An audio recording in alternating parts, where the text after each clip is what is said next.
La spiritualité africaine, c'est quoi, Monsieur Mutumbi? Voilà, alors je suis quand même ravi qu'on ait l'opportunité de parler de ça, parce que je m'aperçois que en fait, il y a une problématique qui relève pratiquement de l'escroquerie intellectuelle. Et ça, je le dis très clairement, il y a une escroquerie intellectuelle dans cette affaire-là, et je pense que il faut que ça cesse. Il faut que ça cesse. Je dis pas, non pas auprès de ceux qui sont extérieurs au monde noir, puisque je dirais que bon, on n'est pas surpris, parce que le jeu de voilà, on a l'habitude, ça fait 500 ans que ça dure, mais par contre au niveau des nôtres, parce que là, il y a quelque chose qui est problématique. C'est-à-dire que je constate, et ça je l'ai vécu encore dans une émission que nous avons fait sur un média hexagonal, que lorsqu'on parle de spiritualité africaine, la première chose qu'on vous dit, donc tu ne crois plus en Dieu. Ça veut dire qu'on a réussi, enfin le colonialisme a réussi quelque chose d'extraordinaire, c'est de sortir de l'Afrique la notion du créateur unique. Là, c'est extraordinaire. Parce que je peux vous dire une chose. Dans tous les débats théologiques, où vous avez des chercheurs, des égyptologues, des théologiens de différentes confessions et compagnie, il y a quand même une chose, au minimum que tout le monde reconnaît, c'est que la notion d'un Dieu unique vient d'Afrique. Il parle d'Akhenaton, mais Akhenaton, c'est quand même Afrique. Bien que, il y a quand même 3000 ans avant Akhenaton, on parlait déjà d'un Dieu unique. Et tous les textes parlent d'un Dieu unique. Mais au moins, il y a cette convention-là, qui consiste à dire que le premier qui a ouvertement parlé d'un Dieu unique, c'est Akhenaton. Donc on ne devrait pas dire que la notion de Dieu est extérieure à l'Afrique. Bon, déjà. La deuxième chose qui est importante dans cette affaire, c'est qu'on a pris comme base le soleil. Et il y a un seul soleil dans le ciel, donc la chose c'est que c'est la lumière du monde, oui, mais elle est unique. Donc il n'y a pas eu de polythéisme africain. Et là, je tiens quand même à être relativement précis. La tradition africaine, nous l'avons définie, et ça c'est le professeur Bilolo, en disant qu'il ne s'agit pas de polythéisme, il ne s'agit pas de monothéisme, il s'agit de mono-originisme. Voilà, c'est-à-dire c'est le mono-originisme. Donc, la case du polythéisme qui était celle de l'antique tradition des Sémites ne nous concerne pas. Parce que nous n'avons pas eu de conflit entre tel Dieu. Tout le monde a adhéré à l'idée que la manifestation du Créateur dans la création, c'est le soleil, qui se manifeste à travers toute sa création, et qu'à partir de là, il est l'unique. Bon. Et la deuxième chose, est-ce qu'on peut parler de monothéisme? Non.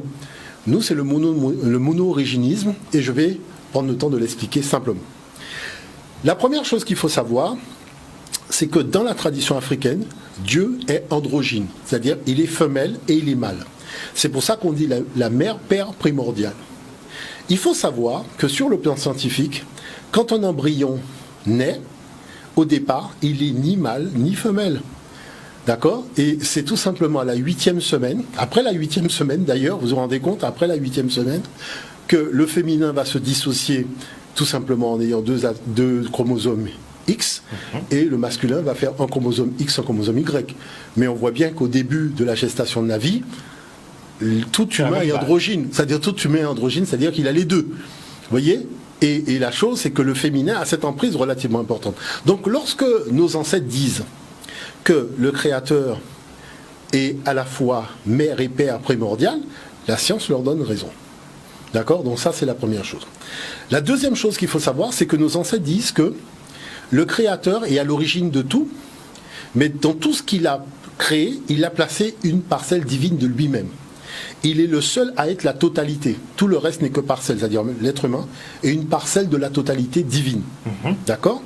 Mais cette totalité divine possède, je dirais, le cœur énergétique, ce qu'on appelle le fluide énergétique qui anime la totalité de la création.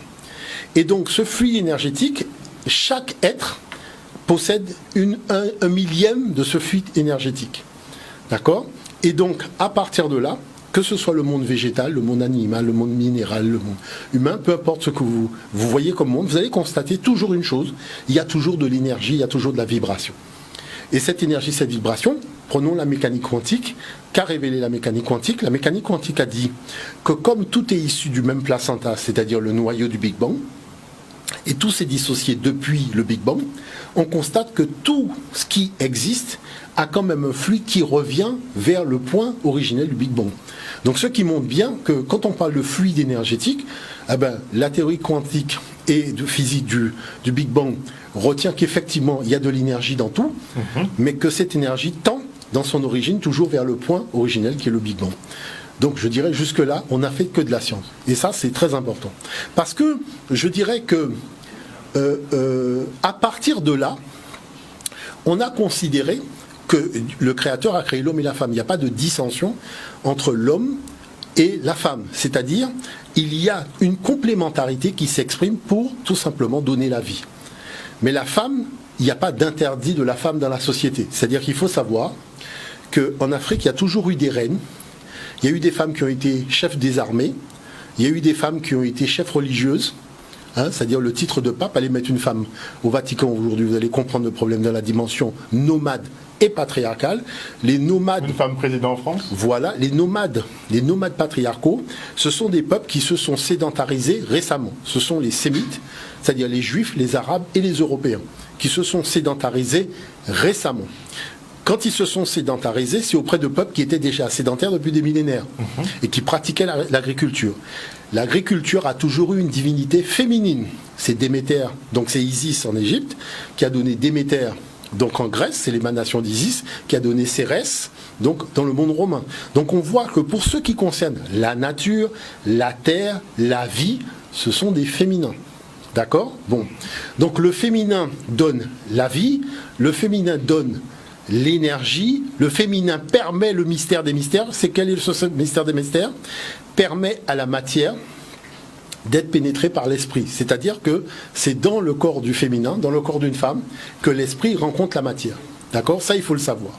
L'esprit rencontre la matière dans le corps d'une femme, dans le ventre d'une femme, et à partir de ce moment-là, qu'est-ce qui se passe ? Il se passe tout simplement que cette énergie qui sort sous la forme de vie, le masculin va lui donner une direction. Vous voyez, c'est ce qu'on appelle tout simplement les confréries initiatiques, où on va tout simplement commencer maintenant à donner à l'individu qui naît le sens de son existence. D'accord.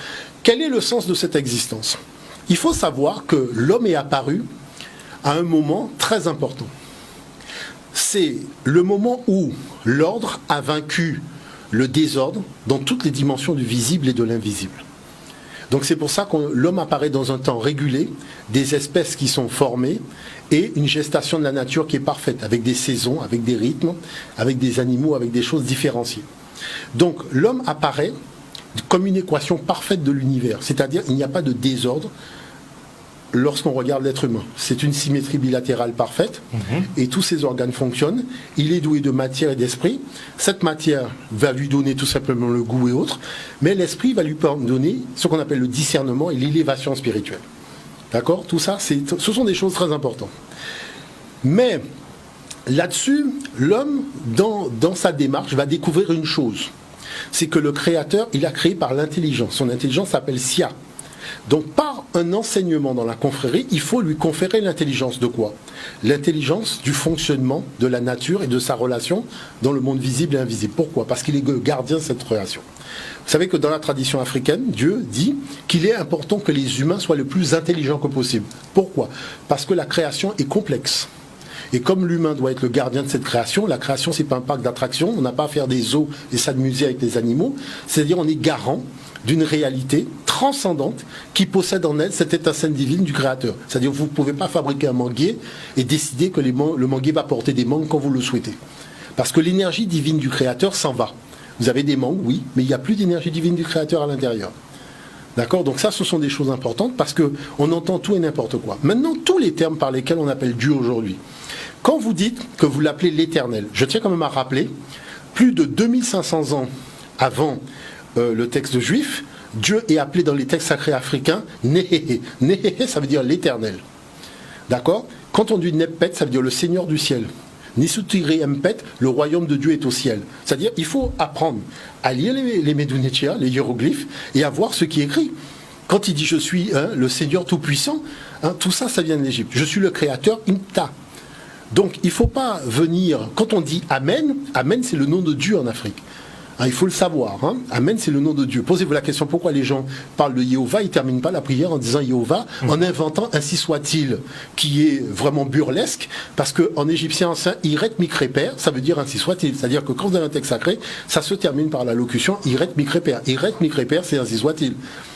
Donc, et le texte parlait du Dieu sous le nom d'Amon. Alors vous avez un Dieu qui s'appelle Amon, donc Amen, qui termine son texte par Iret Mikreper, qui veut dire ainsi soit-il, et le gars reprend le texte, il reprend le même texte, il change le nom du divin et il termine par Amen. C'est une entourloupe. Il faut être quand même un peu sérieux, vous voyez. Donc tout ça font que les choses sont quand même de l'ordre du burlesque. La deuxième chose que je constate, c'est que quand on va dans l'Afrique impériale, on va dans les grandes confréries initiatiques, d'accord, que ce soit au niveau du vaudou, que ce soit au niveau du Komo, donc toutes ces traditions initiatiques, qu'est-ce qu'on constate? On constate que les noms de Dieu sont des noms extraordinaires. Quand vous avez le nom, par exemple, Mawe Janjila, dans le royaume Congo, Mawe Janjila, ça veut dire celui qui contient tout ce qui existe et tout ce qui n'existe pas encore. Pourquoi? Parce que le principe, c'est que Dieu ne crée pas spontanément. Il doit penser tout élément qui va faire apparaître dans la création, parce qu'il ne faut pas déséquilibrer l'équilibre. Et cette chose qui doit arriver doit avoir une nature énergétique, une fréquence énergétique, et doit boire et doit manger. Et nous savons très bien que la baleine, même si elle est grosse, elle va manger du phytoplancton. Donc ce qui veut dire qu'on ne peut pas créer comme ça un claquement de doigts. Donc il y a le principe de la gestation de la création qui se fait dans le cœur.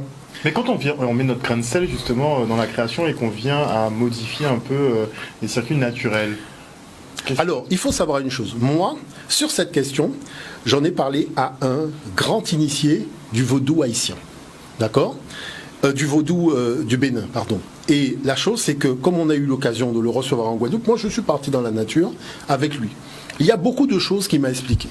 Et je vais essayer de témoigner de choses simples. D'accord ? Nous sommes en fait le dernier être vivant à avoir été créé. C'est-à-dire que tout a existé avant nous. Et dans tout, il y a de l'ordre. D'accord ? Maintenant, ce qui s'est passé, c'est que les textes disent que le Créateur a créé à partir de son cœur. C'est-à-dire son projet de création, il a pensé dans son cœur. Et dans son cœur, il a mis la forme parfaite. C'est-à-dire quand vous regardez les plantes, les mathématiques fractales, par exemple, quand vous les appliquez dans la nature, vous vous rendez compte que c'est une symétrie parfaite, tout est parfait. D'accord ? Mais il y a une chose qu'il faut savoir. C'est qu'il y a l'énergie transcendante du Créateur dans la création. Et je vais expliquer une chose pour que vous compreniez. Pour que quelque chose fonctionne, il faut qu'il y ait de l'énergie. S'il n'y a pas d'énergie, ça ne peut pas fonctionner. Pour que nos organes fonctionnent, il faut qu'il y ait de l'énergie. Vous savez, votre téléphone portable, vous le branchez, vous le chargez. Votre ordinateur, vous le chargez. La chose, c'est que si nous fonctionnons, il y a forcément une charge. Et l'investigation que j'ai menée à partir de la tradition africaine, pour dégager la dimension scientifique, a donné que l'arbre, quand il est planté dans le sol avec ses racines, le sol, c'est de l'électricité positive. Les feuilles de l'arbre qui captent les photons de lumière qui viennent du soleil, c'est de l'électricité négative. Donc ça veut dire que finalement, cet arbre qui porte des mangues fonctionne comme une pile. Donc si ça fonctionne comme une pile, c'est alimenté en plus et en moins, c'est qu'il y a bien quelque chose qui va charger l'énergie. Qui va stocker l'énergie. Et qu'est-ce qui va stocker l'énergie ? C'est le fruit. Mais il y a une chose qu'il faut savoir, c'est que le fruit a un temps d'exposition solaire qui est très important. Parce que vous savez très bien que si vous n'avez pas attendu que votre téléphone portable soit chargé, vous l'enlevez à 50%, il va se décharger beaucoup plus vite. Mais si vous l'avez laissé charger à 100%, quand vous allez l'enlever, ben là, la charge va durer. C'est la même chose pour une mangue. Si vous avez mis une exposition qui est beaucoup plus courte, l'énergie va tout simplement vider la mangue beaucoup plus vite. Mais si vous avez donné le temps d'exposition prévu par le Créateur et par la nature, donc dans cette démarche-là, vous avez une mangue qui est complètement chargée. Donc ça veut dire que quoi ? La mangue vous donne deux choses. La mangue vous donne des nutriments, c'est-à-dire ce qu'on appelle les vitamines, mais la mangue vous donne de l'énergie. Parce que si votre estomac doit synthétiser les vitamines de la mangue, il faut qu'il y ait de l'énergie dans l'estomac. Et c'est pour ça qu'on ne parle pas de santé, on parle de vitalité. D'accord ? On ne parle pas de santé, on parle de vitalité. C'est très important. Mais à l'heure d'aujourd'hui, on mange de la nourriture donc qui n'est pas chargée énergétiquement. C'est pour ça qu'on va à la pharmacie tous les 2 jours. Donc ça, c'est important. D'accord ? Donc cela, il faut comprendre une chose dans cette démarche-là.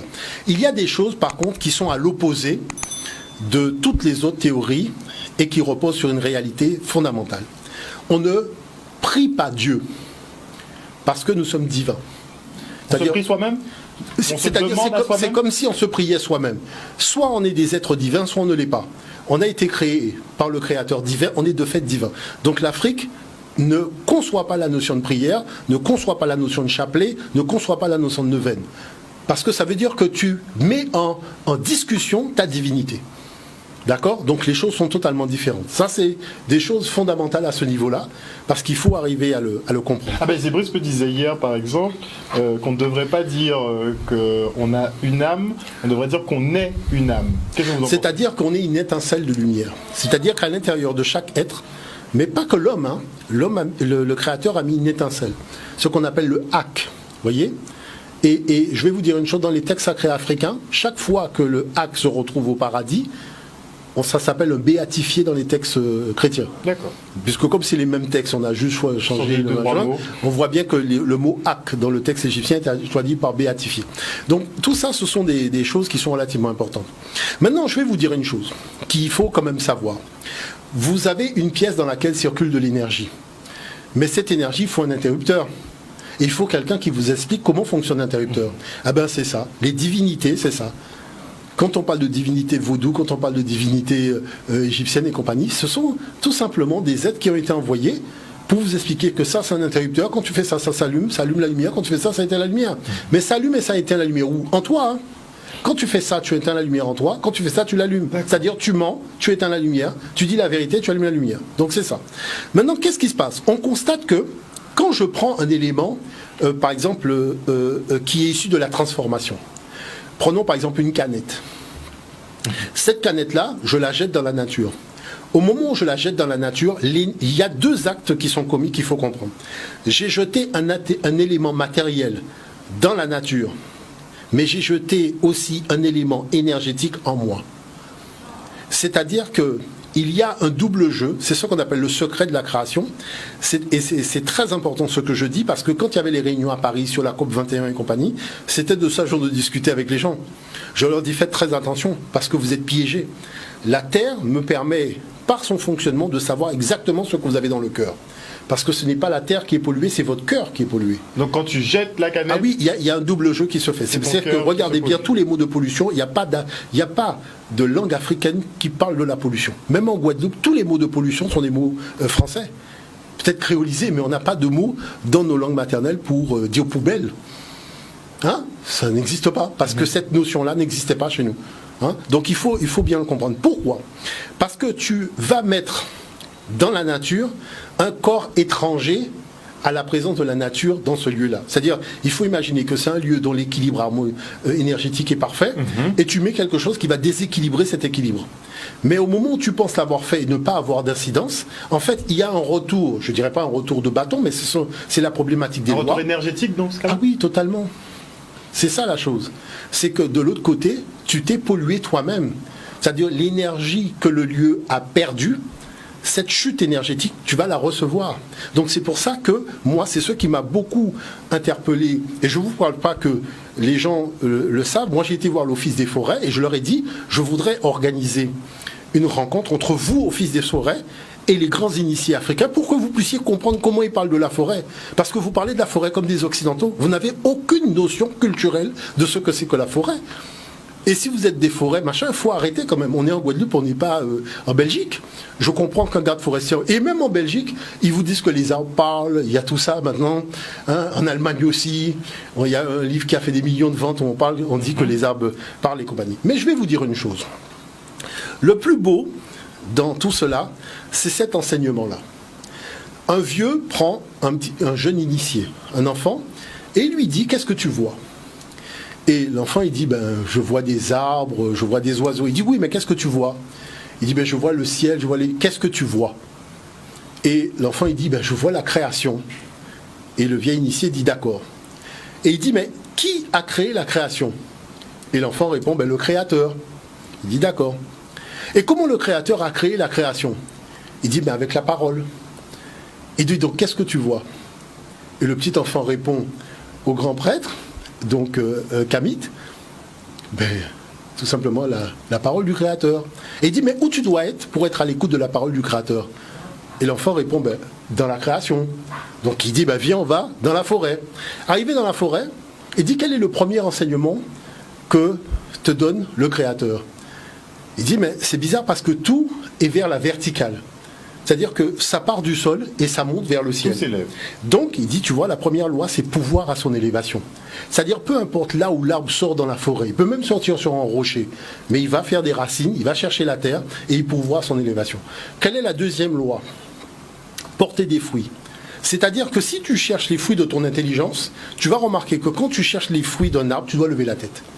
Donc, ceux qui ne font pas d'efforts pour upgrader leur intelligence, pour pouvoir porter des fruits pour demain, aux jeunes générations, vont se retrouver à tourner en rond, d'abord en eux, et puis finalement vont tourner en rond dans leur vie. Parce qu'il faut tout simplement comprendre que la deuxième loi, c'est porter des fruits. Et la troisième loi, c'est quoi? L'arbre, quand il porte des fruits pour tout le monde. C'est pas des fruits qui sont cachés sous son bras. Il porte des fruits pour l'anolie, pour l'oiseau, tout ça. Donc ça veut dire que ces fruits-là, que l'Afrique a portés, les mathématiques, les sciences, la médecine, la théologie, tout le monde était bien content pour les retrouver. La chose, c'est que personne ne veut avouer que ça vient du continent africain. Et qui plus est, sur le plan de la spiritualité, on salit le continent africain. Donc ça ne se fait pas. D'accord? Maintenant, la troisième chose qui est importante. Si les guides spirituels nous expliquent comment fonctionne l'interrupteur, il y a quand même une chose, c'est que si je ne peux pas m'adresser au Créateur en disant Seigneur, j'ai besoin d'une voiture, donne-moi une voiture. Ce n'est pas possible. Pourquoi? Parce qu'il est le garant de l'équilibre stellaire de tout le fonctionnement de l'univers. Et il y a des milliards et des milliards et des milliards d'êtres qui sont issus de lui. Donc il est occupé. Il est occupé à gérer la technostructure. Vous savez, je vous prends un exemple très simple. Vous savez que le code de la route, ça a été créé par Rousseau. Mais Rousseau, il a créé le code de la route et tout simplement, ça permet aux gens, en prenant leur voiture, d'aller d'un point A à un point B sans mettre leur vie en danger et sans mettre la vie de personne en danger. La spiritualité africaine, c'est la même chose. C'est-à-dire qu'on vous donne le code de la route de la vie, ce qui vous permet de découvrir quoi? En faisant fonctionner votre voiture, de faire l'expérience de votre divinité et d'accomplir vos propres miracles. D'accord? Mais sauf que c'est une dimension sur laquelle l'Afrique est très silencieuse. C'est-à-dire que vous allez parler à un chrétien machin, on a l'impression d'être devant un spot de publicité. Oui, Jésus a fait des miracles, machin. Mais est-ce que tu sais quand même le nombre de miracles qui se font en Afrique dans les traditions, dans les confréries et compagnie? C'est le silence total parce que, tout simplement, ça s'appelle l'humilité. Vous voyez, les gens sont très humbles. Quand vous allez voir les vieux, vraiment, en Afrique et parler avec eux de ces choses-là, les gens sont très, très humbles. Ça, c'est très important. Mais je tiens quand même à souligner une chose. C'est-à-dire qu'il y a les ancêtres. Alors, la notion d'ancêtre, pourquoi nous en sommes à la notion d'ancêtre et pourquoi les Européens parlent d'archanges et compagnie? Tout simplement parce que ce sont des nomades. Et les nomades, quand vous avez un parent qui meurt, il faut continuer la route, on l'enterre et on continue. Mais sauf qu'il faut faire une libation 3 jours après, tu as déjà fait 120 km, donc tu ne peux pas revenir en arrière. Donc c'est pour ça qu'ils sont devenus des mythomanes, c'est-à-dire ils ont inventé des mythes et des personnages légendaires, et à force de répéter, voilà la mythologie romaine, la mythologie. Mais l'Afrique a la notion d'ancêtre. Et l'ancêtre, quand il est divinisé, vous avez quand même son sang dans vos veines, il a le choix. C'est-à-dire que soit il reste au paradis, soit il a son acte, son esprit divin qui est au paradis, et il accepte de revenir pour être votre ancêtre gardien, votre guide. Et c'est à lui que vous allez demander vos choses personnelles. C'est-à-dire qu'on fait des hymnes. Moi, quand je m'adresse au Créateur, je le remercie pour tout ce qu'il fait, pour toutes les formes de vie qui sont issues de lui. Et je le remercie pour tout ce qu'il va faire sur la Guadeloupe quand le soleil se lève à l'est. Pour les oiseaux, pour tout ce qui vit, pour l'autre, pour tout ce qui vibre. Mais la chose personnelle, c'est avec l'ancêtre. Voyez, et c'est ça qui est important. Maintenant, ce que je peux dire, c'est que ceux qui ont fait cette démarche-là dans la raison ne reviennent pas en arrière. Et je vais vous dire pourquoi. Quand vous avez appris à conduire votre voiture, vous ne remontez plus dans le bus. Merci beaucoup en tout cas, voilà, monsieur. C'était important de le spécifier. On n'a pas pu faire le cours en intégralité, on le poursuivra. On le poursuivra la prochaine fois, c'est pas grave. La prochaine fois, mais en tout cas merci pour ces éclaircissements sur Thomas Sankara, mais aussi sur la spiritualité africaine. Et que l'esprit de Thomas Sankara nous inspire quand même ici. Ah oui, mais j'espère qu'on en a besoin. J'aurais bien aimé l'avoir comme ancêtre gardien. Franchement, ce serait vraiment pas mal. En tout cas, intéressez-vous à l'homme, c'est le jour anniversaire de sa mort.